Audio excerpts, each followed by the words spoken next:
Bueno, ahora vamos a comenzar con el seminario de virus de la gripe. El virus de influenza pertenece a la familia Orthomyxoviridae. Esto hace que se divida en 4 géneros: influenza A, B y otros 2 géneros más que no son tan importantes saberlos en este momento. El virión está constituido por 10 proteínas estructurales diferentes, de las cuales las de mayor importancia, como se observa en el gráfico, son la hemaglutinina, la neuraminidasa y la nucleoproteína. También la ribonucleoproteína y la nucleocápside. Este complejo de proteínas, a su vez, también hay otro complejo que acompaña, que son las proteínas PB2, PB1, que forman parte del complejo de la polimerasa. Existen además 2 proteínas que no son estructurales.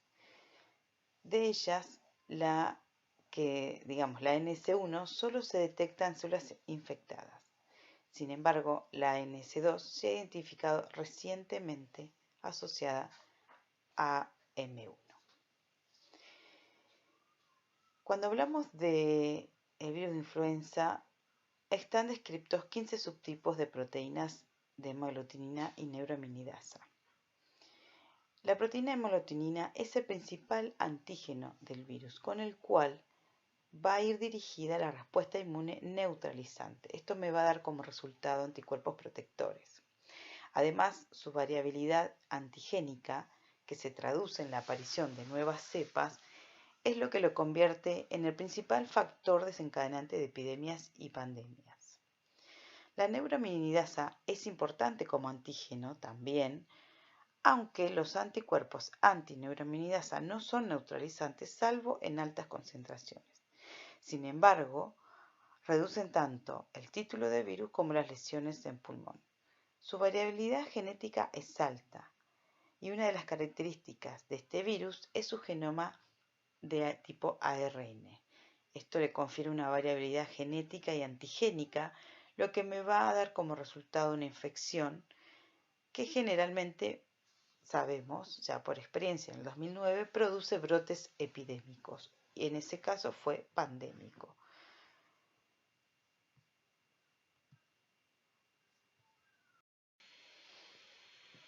Bien, como dijimos, este tipo de virus tiene la facilidad de generar nuevas cepas por mutación y reorganización de sus segmentos genéticos entre las distintas cepas humanas y animales. Cuando hablamos de mutación, lo que llamamos de drift o deriva antigénica, es la que dijimos que es la responsable de las epidemias anuales. Son cambios en las mutaciones de los nucleótidos individuales de los genes que codifican a los sitios antigénicos de la hemaglutinina y la neuraminidasa. Cuando decimos reorganización, tipo shift o salto antigénico, es el responsable de las pandemias periódicas en el caso del virus de la gripe A. La hemaglutinina se da cuando 2 virus de influenza diferentes infectan una misma célula, debido a que el genoma es segmentado y habiendo 2 cepas virales en el proceso dentro de una misma célula.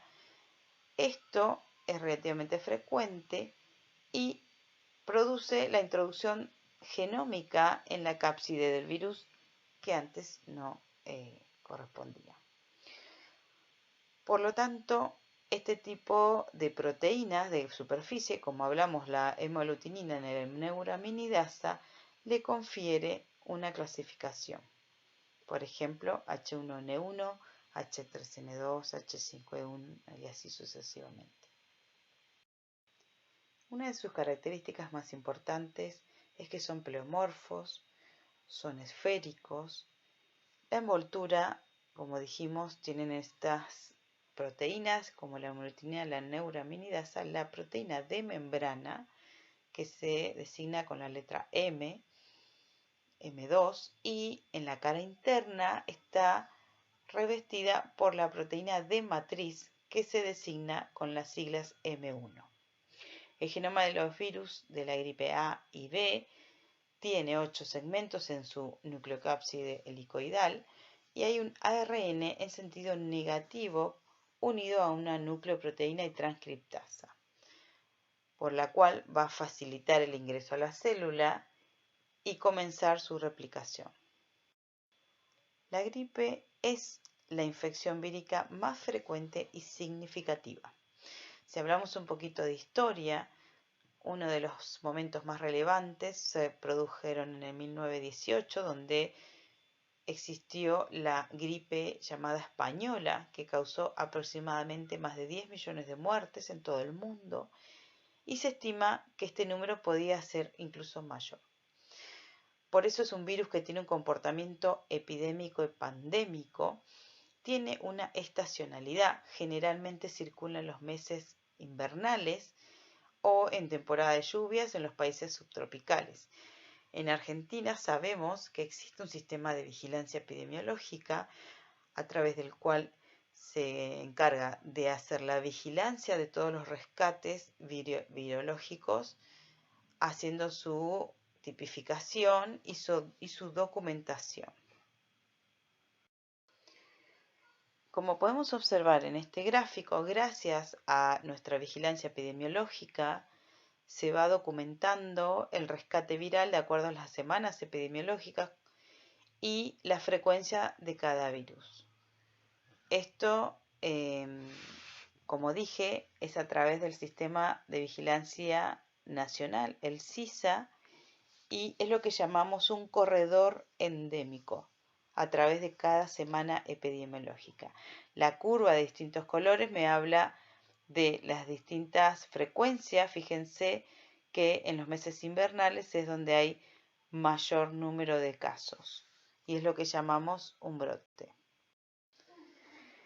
Cuando hablamos de las vías de transmisión, como sabemos, es un virus que se adquiere a través de la vía respiratoria, sobre todo a través de las gotitas que liberamos al hablar. Y es importante que el mayor contagio se produce cuando estamos a una distancia de aproximadamente 1 metro. Estas partículas, si bien no quedan suspendidas en el aire, nosotros inhalamos por nuestra vía aérea y rápidamente van al tejido respiratorio. Otra de las formas que también podemos adquirir el virus es por contacto con estas determinadas gotas que contienen el virus, que a través de tocar distintas superficies sin higienizarnos las manos y tener contacto con nuestra vía aérea, al tocarnos la cara o los ojos, podemos adquirir y comenzar nuestro cuadro infeccioso. Una vez que el virus ingresa a través de nuestra vía aérea, va a penetrar en nuestra barrera de defensa. Recuerden que en las primeras clases hablamos de la inmunidad innata, donde todo el tejido respiratorio estaba revestido por una capa de mucina que actúa como como una primera etapa de defensa. Nuestra célula epitelial de nuestro tracto respiratorio es su principal blanco, por lo cual se va a unir a esta superficie a través del antígeno viral y de la galactosa del ácido siálico de nuestra célula hospedadora. Eso va a lograr la endocitosis del virus, con lo cual va a generar una vesícula endocítica que va a permitir que ingrese al interior de la célula y de esa forma va a sufrir cambios en la membrana. En este cambio hablamos de las proteínas de tipo M1, M2, previamente. Va a desprender el genoma viral de tipo ARN al citoplasma y este mismo, a través de un mecanismo dependiente de ATP, va a transportarse al núcleo. Una vez dentro del núcleo, se va a producir la transcripción y la traducción por las enzimas y ribosomas de nuestra célula y eso va a dar como resultado nuevas partículas virales. De esa forma se va a replicar dentro de su célula de su huésped. Por eso, cuando hablamos de qué tipo de protección poseemos para defendernos El primer contacto dijimos que es la barrera o sea, la inmunidad innata, esta capa mucociliar que reviste todo el endotelio respiratorio. Después tenemos el pH del estómago, enzimas como la colagenasa, la hialuronidasa y la tripsina. Toda esta activación de células de la inmunidad innata en el pulmón van a ser activadas por moléculas virales que van a ser detectadas a través de los receptores de tipo TOL número 8 que van a estar presentes dentro de la célula. Esto va a lograr una atracción de células de la inmunidad, como por ejemplo los macrófagos y las células dendríticas, y van a dar como resultado productos derivados del oxígeno como el anión superóxido, peróxido de hidrógeno, radicales de hidroxi, óxido nítrico y demás. Luego de comenzar esta primera etapa de una activación de la inmunidad innata, va a dar como resultado una tormenta de citoquinas. Esto me va a permitir la liberación de interleuquinas tipo 1, factor de necrosis tumoral, interleuquina tipo 6, 8 y de interferón, por lo cual esta liberación por parte de las células del huésped va a atraer a los linfocitos y a los leucocitos. Este tipo de células también me va a lograr la liberación de prostaglandinas, en especial el tipo 2, y las partículas virales de hemaglutinina y neuraminidasa van a actuar como pirógenos. Por lo tanto, me va a empezar a elevar la temperatura y esta liberación de las citoquinas proinflamatorias va a llevar a una hiperactividad del sistema bronquial y obstrucción de la vía aérea, por lo cual vamos a empezar con dificultad respiratoria y aumento de secreciones. Este tipo de hiperactividad y de tormenta citoquínica me lleva a un infiltrado leucocitario y de células y a su vez este tipo de replicación viral dentro de la célula va a destruirlas. Por lo tanto, va a prolongarse todo este proceso inflamatorio y la tormenta de citoquinas. Cuando tenemos que describir lo que llamamos inmunidad adaptativa, es la respuesta inmune que está mediada por anticuerpos. Los anticuerpos anti-hemaglutinina tienen la función de neutralizar el virus, impidiendo la unión de la hemaglutinina con el ácido ciálico, evitando así el ingreso a la célula del endotelio respiratorio o bronquial. Además, estos anticuerpos neutralizantes dejan marcado al virus para un proceso de opsonización. Este tipo de anticuerpos antineuraminidasa reduce la eficiencia de liberación del virus de las células infectadas, ya que el papel de la neuraminidasa es la liberación de las partículas virales del ácido ciálico. Cuando decimos una respuesta inmune celular como parte de inmunidad adaptativa, está mediada, por supuesto, por las células T, los cuales han sido clasificados en dos grupos, de tipo CD8 o linfocitos citotóxicos o CD4 que son los cooperadores. Estos se diferencian en TH1 y TH2 y de acuerdo a las citoquinas que lo activen van a liberar citoquinas inflamatorias. Para que mi linfocito T se active, sabemos que tiene que producirse lo que llamamos presentación antigénica, preferentemente a través de las células dendríticas o los macrófagos, que necesitan de las moléculas del complejo mayor de histocompatibilidad, para las cuales van a exponer en su superficie fragmentos o el epítope antigénico hacia el linfocito T específico para de esta forma activarlo.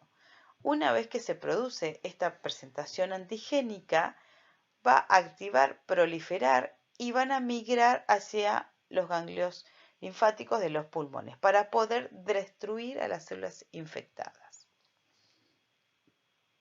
Y a su vez poder diferenciarse en lo que llamamos células de memoria, que me van a ser muy útil en un segundo contacto con el mismo tipo antigénico, acelerando la respuesta de los anticuerpos. Es importante saber que una persona infectada puede contagiar hasta un día antes de presentar algún síntoma y hasta 5 a 7 días después de haber comenzado los síntomas. El virus de la gripe preferentemente produce síntomas respiratorios, los cuales son fiebre, escalofríos, malestar, cefalea, mialgias. Cuando el proceso es más severo, ya vamos a tener dificultad respiratoria y, como dijimos, esta respuesta hacia la cascada de citoquinas me provoca una hiperreactividad bronquial con aumento de las secreciones, también me da mayor tos. ¿Qué es importante para nuestra materia que ustedes entiendan? El diagnóstico. El diagnóstico de una enfermedad en primera parte siempre va a ser clínico, el interrogatorio y el examen físico, que me va a dar todos estos datos que previamente les dije. Y lo segundo es cuál es el mejor método para llegar a mi diagnóstico microbiológico. Recuerden que en el caso de virus de gripe, los métodos de mayor porcentaje de gol estándar es el cultivo. Si bien el cultivo está determinado con un gol estándar porque tenemos la documentación y la tipificación de mi virus, es un método muy costoso y me lleva mucho tiempo. En muy pocos lugares se realiza, no es accesible y es muy difícil utilizarlo cotidianamente como método diagnóstico. Hay de dos tipos, el cultivo tipo clásico y un cultivo un poco más rápido, pero de todas maneras tiene las mismas características.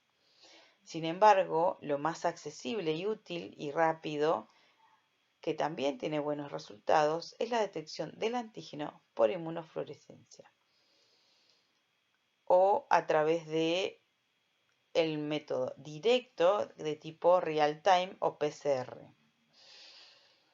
Esos son los más utilizados, donde tenemos una documentación clara y precisa de qué tipo de virus es y me permite hacer el diagnóstico rápidamente. Cuando hablamos del valor predictivo en adultos mayores, en mayores de 60 años ambulatorio tenemos un 30%. Sobre todo, fíjense qué bajo que es cuando no tengo síntomas ni síntomas. Por eso es importante utilizar este tipo de métodos diagnósticos cuando se presentan los síntomas. Si nosotros nos fijamos en personas mayores de 65 años que tienen síntomas y que le hago el estudio, por ejemplo, una detección ya sea por PCR, el valor de 50 puede llegar inclusive hasta los 90. Por lo cual es muy importante el interrogatorio y detectar la persona sintomática.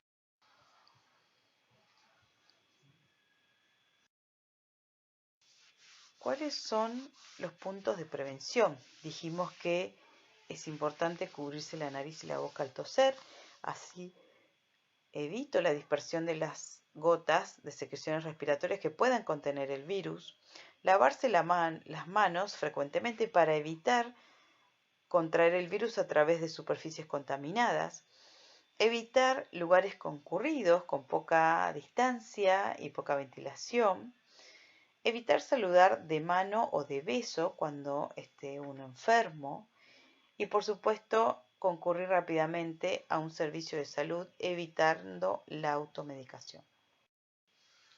Uno de los puntos más importantes que tiene el virus de la gripe es que existe una vacuna, por medio de la cual puedo evitar las formas graves, disminuir la mortalidad y tiene una frecuencia anual por la variabilidad antigénica que hablamos previamente. ¿Cuáles son las indicaciones? Son todas las personas mayores de 65 años, el personal de salud, embarazadas en cualquier trimestre, las puérperas hasta el egreso hospitalario de los máximos 10 días, personas de 2 a 64 años que contengan algún factor de riesgo o comorbilidad. La indicación a partir de los 6 meses en los niños y hasta los 2 años en niños sanos. Si es de primera vez son 2 dosis y si ya la recibió previamente es una sola. Y en adultos es una sola dosis. Bien, bueno, espero que le haya sido útil y nos estaremos viendo pronto.